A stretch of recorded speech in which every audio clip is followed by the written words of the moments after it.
केरळमध्ये मान्सून दाखल झाल्याची अधिकृत घोषणा हवामान विभागाने केली आहे। 6 ते 7 तारखेला मान्सून तळकोकणात दाखल होईल। यानंतर मुंबई, कोकण, पश्चिम महाराष्ट्रासह इतर भागात पावसाला सुरुवात होईल। आजच्या कृषी क्षेत्रातील मोठ्या बातम्या, शासनाच्या घोषणा, अनुदानातील बदल, खरेदी धोरणे आणि बाजारभावांमधील हालचाल सर्व काही तुम्ही पाहणार आहात या व्हिडिओच्या माध्यमातून। पहिल्याच पावसात जेजुरी गडाच्या पायऱ्यांवर दबदबा, 23 मिलीमीटर पावसाची नोंद। जेजुरी आणि परिसराला बुधवारी सायंकाळी 6 वाजता जोरदार मान्सूनपूर्व पावसाने झोडपून काढलं। जेजुरी गडाच्या पायरी मार्गावरून भंडारायुक्त पावसाचं पाणी धबधब्यासारखं वाहत होतं। नाफेड कांदा खरेदी निकषात शिथिलता, केंद्र सरकारने 35 ते 70 मिलीमीटर कांदा खरेदीची शिफारस स्वीकारली। नाफेडने कांद्याच्या आकारमानासाठी असलेली 45 ते 65 मिलीमीटर अट शिथिल करून 35 ते 70 मिलीमीटर करण्याची शिफारस केली होती। केंद्राने ही शिफारस पूर्णतः स्वीकारली आहे। तसेच कांद्यावरील डाग, रंगाबद्दल आणि एकेरी साल, सूर्यतापामुळे झालेली हानी या संदर्भातील काही निकषांमधील देखील शिथिलता देण्यात आली असून त्यासाठी स्वतंत्र ग्रेड EUI श्रेणी तयार करण्यात आली आहे। परिवहन मंत्र्यांची घोषणा कागदावरच, एसटी स्थानकांवरील शौचालयांमध्ये अजूनही 5 रुपये शुल्क आकारणी। मंत्री प्रताप सरनाईक यांनी राज्यातील सर्व एसटी स्थानकांवरील शौचालये प्रवाशांसाठी मोफत करण्याची घोषणा केली होती। मात्र घोषणा होऊन देखील अंमलबजावणी मात्र कागदावरच राहिली आहे। अनेक प्रमुख स्थानकांवर प्रवाशांकडून अद्याप देखील शौचालय वापरण्यासाठी पैसे घेतले जात असल्याचं पडताळणीमध्ये समोर आलंय। भाजपचा हस्तक्षेप, शिंदे सेनेमध्ये नाराजी, अब्दुल सत्तार यांच्या पाठोपाठ संजय गायकवाड, नरेंद्र बोंडेकर यांची देखील तक्रार। महायुतीतील अंतर्गत मतभेद पुन्हा एकदा उघड झाले असून शिवसेना शिंदे गटातील नेत्यांकडून भाजप विरोधातील नाराजी अधिक स्पष्टपणे समोर येते। कॉक्रोच जनता पार्टीच्या अभिजित दिपके यांना अटक होऊ शकते, ॲडव्होकेट सरोदे यांचा दावा। संपर्क साधला। अभिजित दिपके यांना किती पाठिंबा मिळतो याकडे सरकारचं लक्ष असेल, त्यामुळे तातडीने अटक होणार नाही। मात्र विमानतळावर त्यांना ताब्यात घेतलं जाऊ शकतं, सरकार सूडबुद्धीने काही कारवाई करू शकतं, असं ॲडव्होकेट सरोदे यांनी नमूद केलंय। पात्र लाडक्या बहिणीच्या अर्जांची पुन्हा पडताळणी, 62 लाख लाभार्थ्यांना पुन्हा संधी, मंत्री आदिती तटकरे यांची माहिती। मुख्यमंत्री माझी लाडकी बहीण योजनेतील अपात्र ठरलेल्या 81 लाख लाडक्या बहिणींपैकी 62 लाख लाडक्या बहिणींची EKYC झालेली नाही। अनेक लाडक्या बहिणींनी सरकारच्या निकषांना घाबरूनच ती KYC केलेली नाही असं लक्षात आलंय। त्यामुळे पात्र असलेल्या लाडक्या बहिणींची पुन्हा ही KYC पडताळणी केली जाईल असं स्पष्ट आश्वासन महिला आणि बालविकास मंत्री आदिती तटकरे यांनी समाज माध्यमाद्वारे राज्यातील लाडक्या बहिणींना दिलं आहे।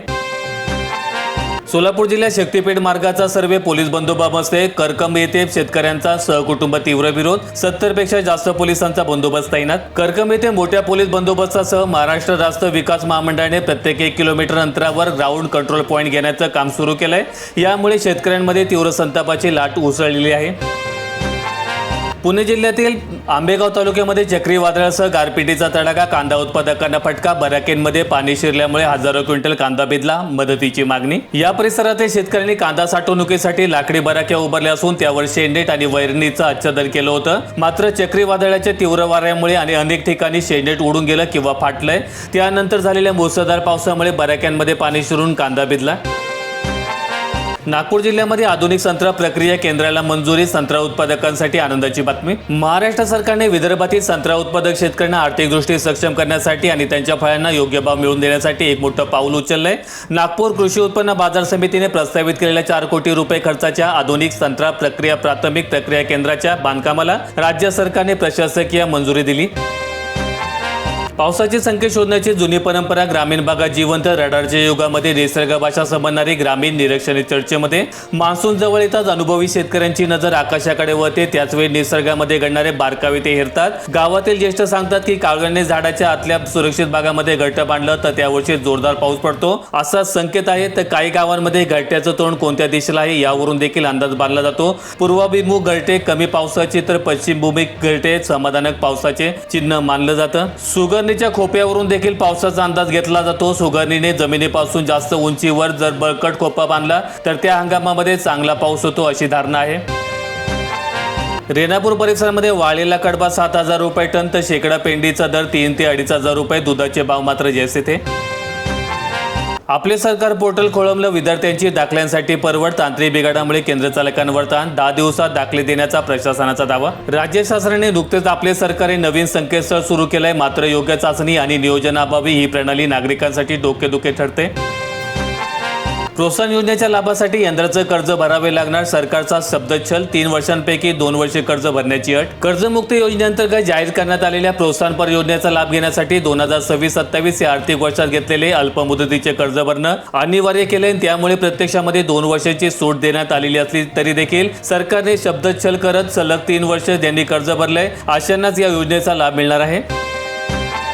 अखेर इसापूर धरणाचं पाणी नदीपात्रात अर्धापूर तालुक्यामधील नागरिकांसह शेतकऱ्यांना दिलासा मिळाला. सध्या सुमारे 4030 क्युसेक वेगाने पाणी सोडण्यात येत असून त्याचा लाभ तालुक्यामध्ये 40 ते 45 गावांना होणार आहे.